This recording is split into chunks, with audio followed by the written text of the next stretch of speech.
Gobierno colombiano y FARC acuerdan implementar en un mes plan piloto de sustitución voluntaria de cultivos ilícitos. Briceño será el primer laboratorio de erradicación voluntaria de cultivos ilícitos.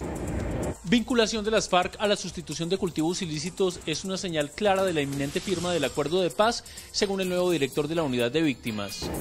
Se reinstala la mesa de concertación entre el gobierno nacional y voceros de la cumbre agraria. Primer logro del diálogo, la apertura de la vía panamericana. Fallo de la Corte Constitucional anula resoluciones del Ministerio de Minas que delimitaban zonas estratégicas de minería para 20 departamentos del país. Sector cafetero tiene un déficit de más de 60.000 puestos de trabajo para la recolección de café. Médicos tendrían que hacer su servicio social obligatorio atendiendo a la población carcelaria del país. Niños en Bogotá trabajan desde los 4 años. Distrito y Gobierno Nacional lanzan campañas para erradicar la explotación laboral infantil. Pekerman anuncia rotación en Selección Colombia. Cambios ante Costa Rica. Comienza Eurocopa. Con gol agónico, Francia derrota a Rumania. El Deportivo Independiente Medellín con pinta de campeón. Después de fracasadas contrataciones, Pastrana anuncia renuncia a Santa Fe. ¿Quieren ver a un chino bailando danza árabe? Los espero al final de la emisión con este importante artista asiático que llega a Bogotá para ser parte del Festival Internacional de Danza Oriental y Fusión Shambhala, que cuenta con más de 300 mujeres en escena. Buenas noches. Estos son nuestros secretos de hoy. La increíble historia de una pensión. 2. De nuevo, dificultades con Panamá. 3. Unas caras felices y otras de guayabo tras la celebración del cumpleaños del ministro de Hacienda. 1, 2 y 3 al cierre.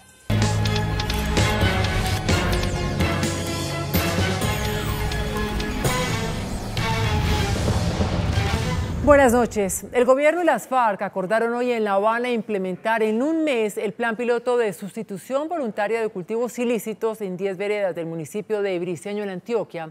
Informe de nuestra corresponsal en Cuba, Anisley Torres. El gobierno de Colombia y las FARC anunciaron hoy en La Habana un plan piloto de sustitución voluntaria de cultivos ilícitos en el municipio Briceño, departamento de Antioquia, a partir del próximo 10 de julio. La iniciativa viene a complementar el proceso de desminado humanitario que pusieron en marcha las partes en el mismo territorio colombiano hace poco más de un año y forma parte de las medidas de desescalamiento de la guerra y de la construcción de confianza mutua. Para las FARC se trata de un trascendental e inédito proyecto que deja atrás las soluciones represivas y responde a un reclamo de los campesinos cultivadores de coca para salir de la ilegalidad a la que se vieron abocados por la pobreza y el abandono estatal. Se pondrán en marcha entonces planes alternativos de producción, asistencia técnica y obras de infraestructura, en cuyo diseño y ejecución participará la propia comunidad y ella misma hará parte del mecanismo de verificación que se establezca. El plan cobijará inicialmente 10 veredas, pero se podrá extender a muchas más en la medida en que sus habitantes así lo decidan. Las veredas intervenidas serán Orejón, Pueblo Nuevo, La Calera, La América, El Pescado, La Mina, Buenavista, Altos de Chiri, Roblal y Palmichal.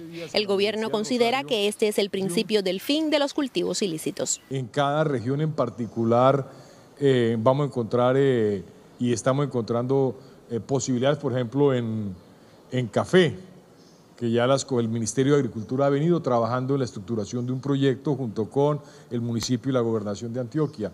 Pero en otras regiones más altas el café no se da y ahí estamos trabajando temas con la FAO, por ejemplo, de maracuyá, el tema de la ganadería, las especies menores. Hay distintas alternativas que hay que construir, lo importante es con las comunidades.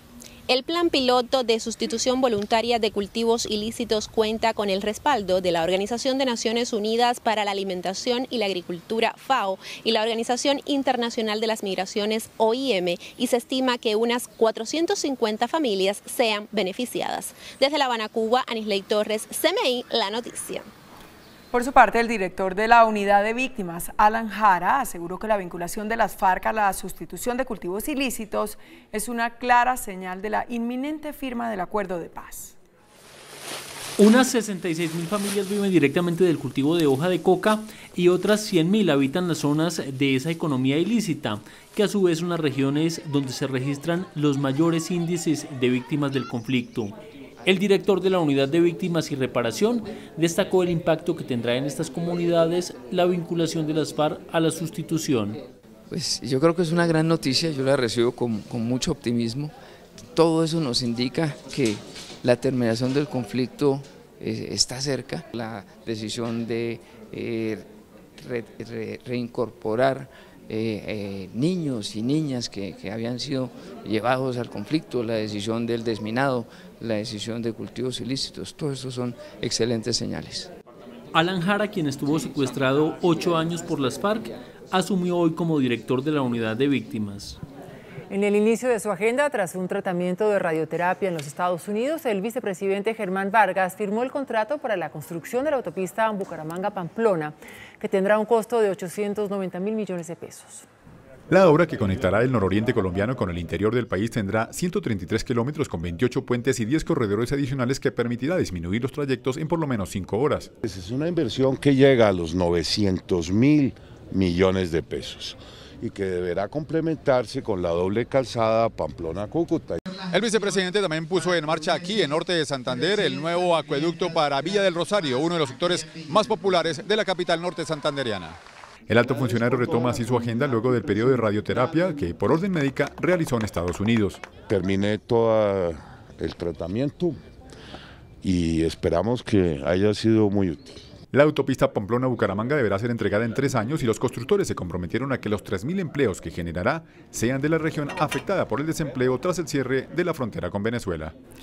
Hoy se reabrió la vía panamericana entre Popayán y Cali, que se mantuvo bloqueada por 12 días. En el Cauca fue instalada la mesa de negociaciones entre el gobierno y voceros de la Cumbre Agraria, que busca terminar con el paro de las comunidades indígenas, afro y campesinas. Después de 11 días de paro, esta mañana se reinstaló la mesa de concertación entre la Cumbre Agraria y el Gobierno Nacional, en cabeza del ministro del Interior, Juan Fernando Cristo. El primer logro de este diálogo fue el desbloqueo total de la vía panamericana. Este es un diálogo social que el Gobierno Nacional tiene desde hace 2 años. Aquí lo que estamos haciendo es reactivándolo, retomando los temas, tratar de darles un impulso, porque nos interesa mucho que podamos avanzar. Por su parte, líderes de la cumbre piden que no haya represión por parte de las fuerzas del orden contra la minga, ya que los manifestantes continuarán al lado y lado de la vía panamericana. En términos de impedir el uso de la fuerza desproporcionado, en términos de que no intervenga el ejército, que no está hecho para esas funciones, en términos de que no se violen los derechos humanos de los manifestantes. En la mesa de negociación se discuten 5 puntos planteados por la cumbre. 1. Tierra, territorios colectivos y ordenamiento territorial. 2. Minero energético, ruralidad y agua. 3. Economía propia. 4. Relación campo-ciudad. 5. Derechos humanos y paz. La mesa de concertación se centrará en Santander de Quilichao, al norte del departamento del Cauca. El presidente de la Sociedad de Agricultores de Colombia, Rafael Mejía, aseguró que la inflación terminará el año por encima del 8% como consecuencia del paro agrario y de la parálisis de los camioneros. Los 11 días de paro campesino y la primera semana del cese de actividades de los camioneros impactarán fuertemente la inflación, asegura la Sociedad de Agricultores de Colombia. Y probablemente terminaremos, según los cálculos iniciales de la SAC, en más de un 8% de inflación de alimentos. Rafael Mejía señaló que la reducción de la oferta de alimentos está aumentando el precio de los mismos. Esto se va a ir al suelo. ¿Por qué? Porque al impedir la recolección de alimentos, porque nadie los saca, porque no se pueden transportar, entonces se están perdiendo. El presidente de la sociedad propuso alivios para el sector por parte del gobierno. La Corte Constitucional revocó por falta de consulta previa las resoluciones del Ministerio de Minas que delimitaban las zonas estratégicas de minería para 20 departamentos del país. Un fallo de tutela proferido por una sala de revisión de la Corte Constitucional echa para atrás la política de minería del gobierno. A través del plan de desarrollo se crearon para organizar el otorgamiento de títulos a través de procesos de selección objetiva en el que se escoge al mejor oferente. Pero la Corte Constitucional acaba de frenar estos procesos. Con ponencia de Eduardo Mendoza, la Corte ordenó revocar 2 resoluciones del Ministerio de Minas que delimitaban zonas estratégicas de minería en 20 departamentos por falta de consulta previa. La razón es que, aunque la zona de reserva no representa la exploración o explotación minera automática, esta delimitación pone en riesgo, así sea latente, la subsistencia, identidad, usos, valores y costumbres de las comunidades. Habría entonces que no solamente hacer consulta previa, sino ver qué tipo de sistema entraría en vigencia de pronto de manera temporal para evitar que se reproduzca el caos que había antes con los títulos mineros. Para expertos, procesos que estén en trámite en estas regiones se verían suspendidos de manera indefinida. En un fallo del Consejo de Estado sobre dichas resoluciones, se ordenó la consulta previa para cuando se iniciaran los actos preparatorios de selección objetiva del concesionario. Sin embargo, la Corte indica que esperar a que sea el privado el que realice la consulta reduce este mecanismo a un requisito formal con pocas posibilidades de diálogo y negociación intercultural. La Corte Constitucional le ordenó a la Cancillería que evite la extinción física y cultural del pueblo nasa a través del cumplimiento inmediato de las medidas cautelares emitidas por la Comisión Interamericana de Derechos Humanos. Al vivir en un campo de batalla, la Asociación de Cabildos Indígenas le pidió a la Corte Constitucional protección. Consideramos que si se quitan las medidas cautelares, las personas, la comunidad, no solamente los líderes, estarían en grave riesgo de desaparición física y total y cultural, ¿no? La Comisión Interamericana de Derechos Humanos desde el 2005 empezó a ordenar medidas cautelares para la protección de estos pueblos y a juicio de la Corte se deben abordar nuevas y mejores medidas de protección. Por eso le ordena a la Cancillería que coordine las labores para que se cumplan las órdenes de la CIDH. También le pide que se reúna con la fuerza pública y las entidades que tienen competencia para idear y acordar nuevas estrategias que garanticen la seguridad colectiva del pueblo nasa. En el foro farmacéutico, el ministro de Salud, Alejandro Gaviria, propuso que los estudiantes de medicina que tengan que hacer su año rural lo hagan en las cárceles. Detalles de la iniciativa, Joana Contreras, buenas noches.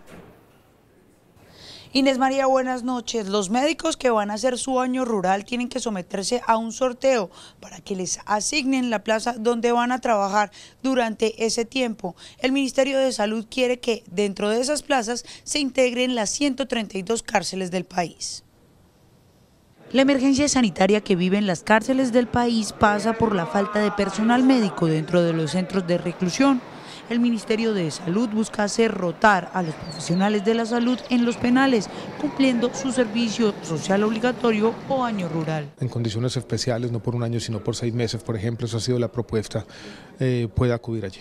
Si esta es una solución, sería maravilloso. Él necesita seguridad y que pueda ejercer su oficio como médico.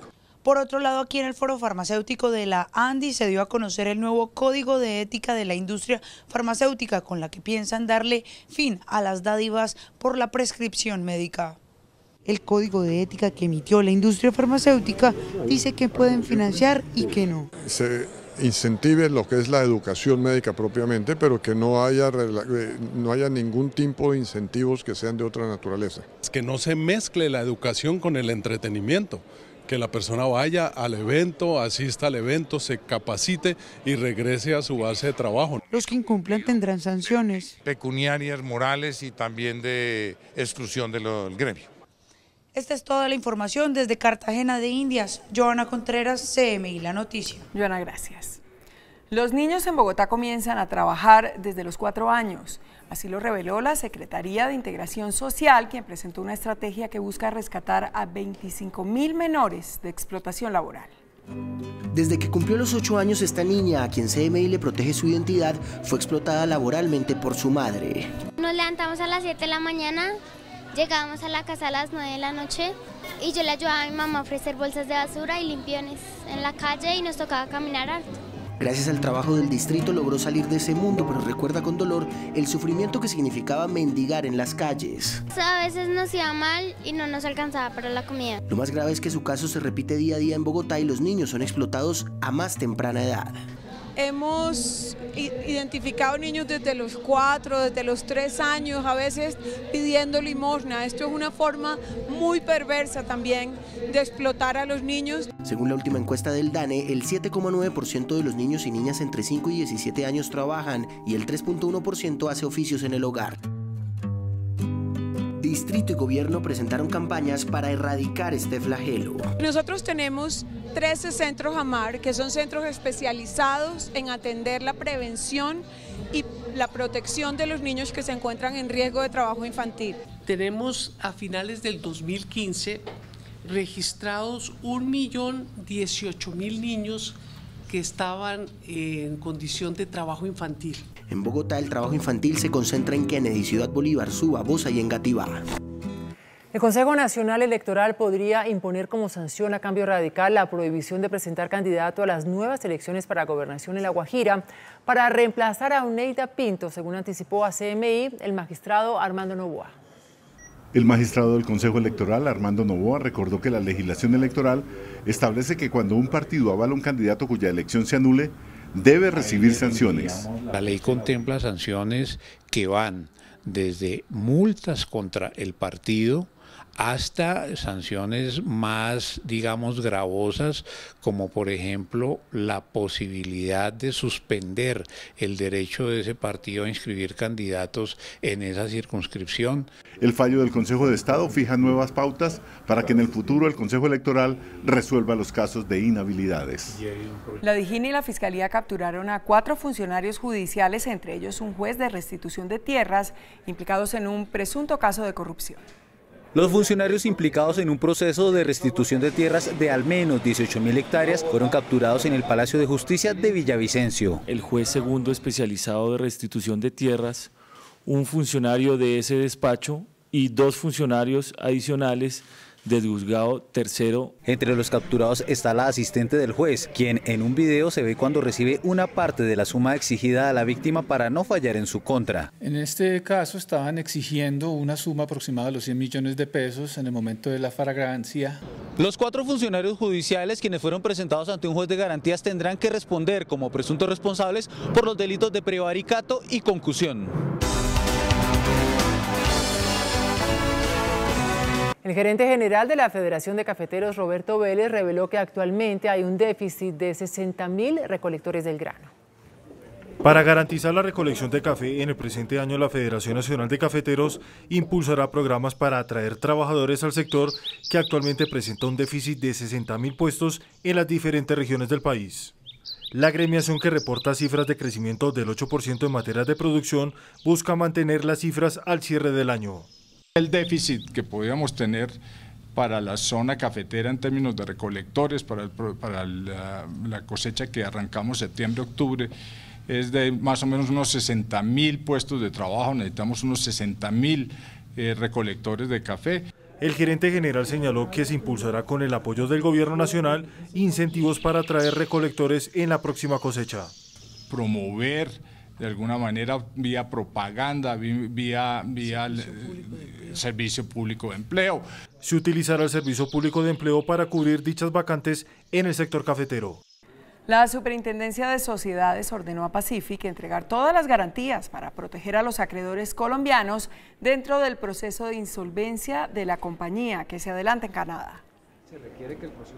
Pacific deberá disponer de todo el efectivo y equivalentes al efectivo que estén en cuentas bancarias, patrimonios autónomos y carteras colectivas del Grupo Pacific. El objetivo principal de este proceso sea, además de la continuidad de la empresa, la protección del crédito en Colombia.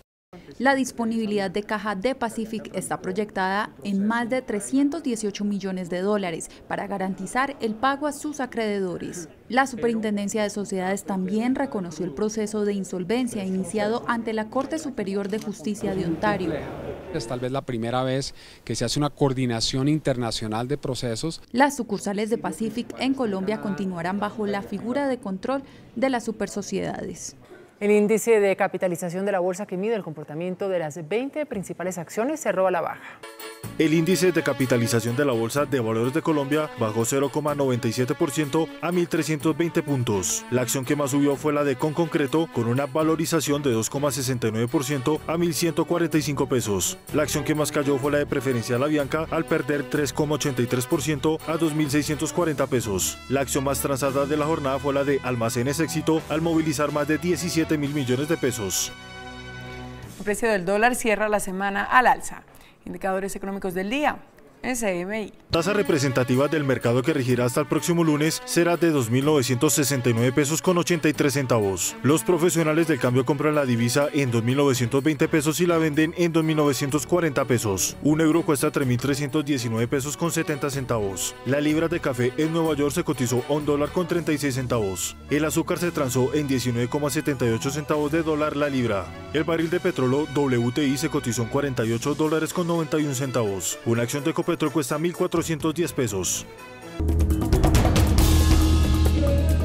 360 mujeres canalizan todo su poder femenino y seductor a través de la danza del vientre en un espectáculo que evoca toda la magia de Oriente. Después de comerciales, los espero desde el Teatro Roberto Arias Pérez.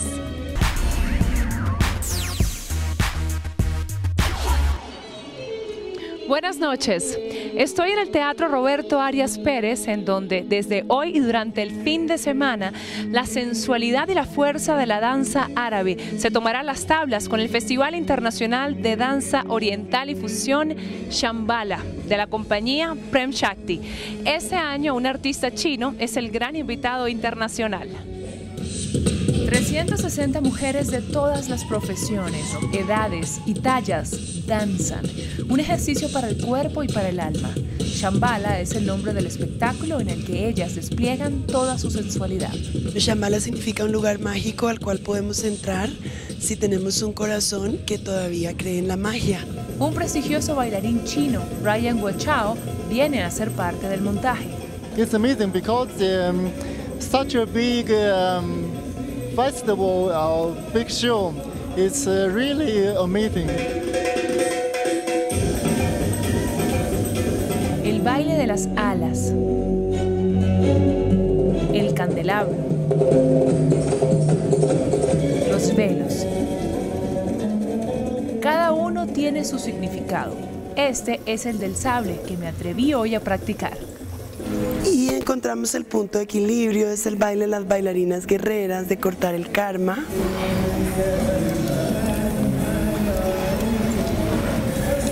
Mañana Shambhala se presenta nuevamente en el Teatro Colsubsidio Roberto Arias Pérez. La música es transformadora. Ella es capaz de hacer comulgar ideologías y de romper fronteras. Hoy en Bogotá se presentaron dos proyectos que buscan a través de la cultura construir paz.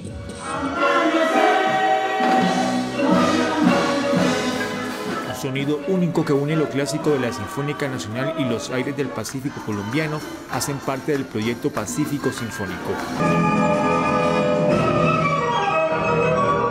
Un concierto realizado hace un año quedó inmortalizado en este disco, que fue lanzado hoy en el Teatro Colón de Bogotá. Gracias a la calidad de los arreglos sinfónicos y de preservar cada uno de los instrumentos tradicionales, cuando ellos dos se encuentran, los dos mundos se respetan enormemente y se admiran. Pacífico Sinfónico iniciará gira el próximo mes de julio en Lima, Perú. Luego estarán en Cali en agosto para culminar aquí en Bogotá en el mes de diciembre. Por otro lado, la esperanza y la música encontrarán también su camino en el Gran Concierto de la Paz. Que es la obra que es de Britten, que es el War Requiem, que es lo único de verdad que uno debería hacer con la guerra, que es enterrarla. Es la ciudad innovadora de Colombia y esto se vislumbra en todo, también en la arquitectura. En la capital antioqueña se inauguró la sede de Musicreando, un edificio con forma de piano de cola. Tiene forma de piano de cola, pero 12 veces más grande. Es la nueva sede de Musicreando, una academia de artes y productora musical. La estructura es en hormigón, es con pilas, columnas, vigas, es aporticado y entonces es como un homenaje a las montañas de Antioquia, un piano colgado en las montañas. El área total del piano es de 600 metros cuadrados y en el interior hay 4 salones, 2 para danza y ballet y 2 de música. En el techo del piano, donde se encuentra la tapa, está ubicada una sala de conciertos. Hoy me despido desde el Teatro Roberto Arias Pérez con el Festival Internacional de Danza Oriental y Fusión Shambhala de la compañía Prem Shakti. Y además les comento que me tomo una semanita de vacaciones, así que nos vemos más adelante, pero los dejo en excelente compañía con Isabel Cristina Estrada. Que tengan un muy feliz fin de semana. Hasta luego. Después de la pausa, nuestros secretos de hoy. 1. La increíble historia de una pensión. 2. De nuevo, dificultades con Panamá. 3. Unas caras felices y otras de guayabo tras la celebración del cumpleaños del ministro de Hacienda. 1, 2 y 3 después de comerciales.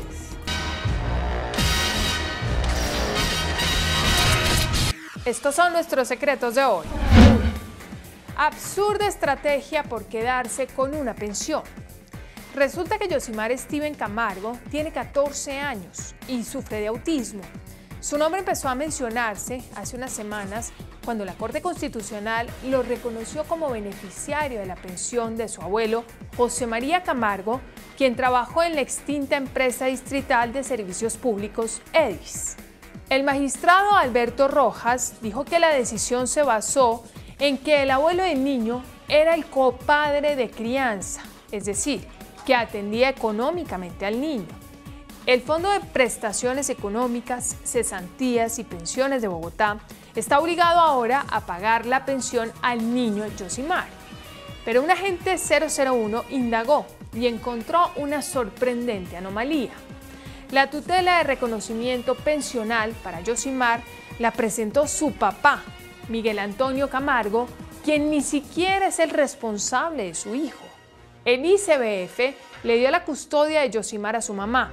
La educación y la salud que ha recibido el niño ha sido gracias al distrito porque está en un colegio público y al Ministerio de Salud porque el niño está en el CISBEN. Aparentemente, lo que quería el señor Miguel Antonio Camargo, padre del niño, era quedarse con la pensión de su difunto padre, abuelo del niño Yosimar. La pilatuna que intentó el papá para tratar de quedarse con la pensión de su hijo no le salió bien. El fondo de pensiones le va a seguir pagando la pensión al niño a través de su mamá y no de su papá por orden de la corte. El dinero lo recibirá la mamá de Yosimar, quien aparece como tutora legal. ¿Entienden la expresión popular "se quedó viendo un chispero"? Eso fue lo que le pasó al papá por avioneto. 2. Severa advertencia del ministro de Hacienda Mauricio Cárdenas a Panamá. El ministro le dijo hoy a este noticiero: el acuerdo que firmamos el 28 de abril en Panamá sobre intercambio de información financiera está en la fase de redacción de textos, pero han reaparecido las dificultades. Nuestro mensaje es: a esto no se le pueden dar más largas porque tenemos de nuestro lado a la comunidad internacional. Panamá debe cumplir si quiere evitar caer en listas negras por parte de organismos internacionales. El ministro agregó lo siguiente: el gobierno panameño ya hizo un ofrecimiento que se debe honrar. El asunto es que el presidente Varela, quien había anunciado que en el foro internacional de la próxima semana en Medellín se haría el relanzamiento de las buenas relaciones entre los dos países, ya no viene. Es decir, el presidente Varela ya no solo anunció que han comenzado de nuevo las negociaciones, sino que canceló su visita al país y, en consecuencia, su asistencia al foro de Medellín.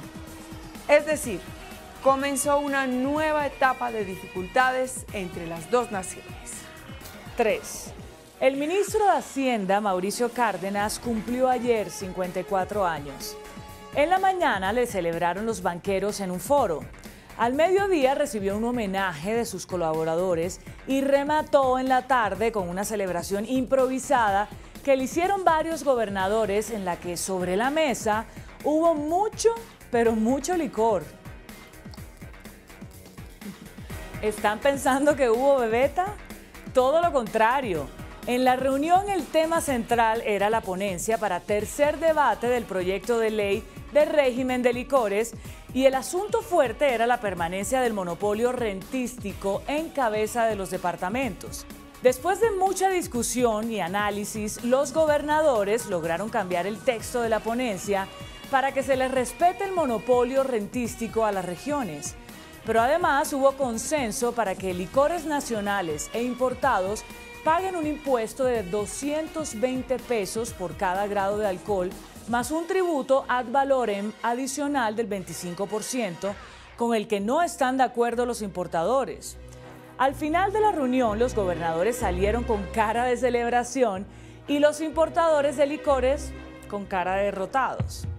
Para hacer un parangón, salieron con una cara de guayabo terciario, como si yo me hubiera tomado solita una botella de 3 esquinas.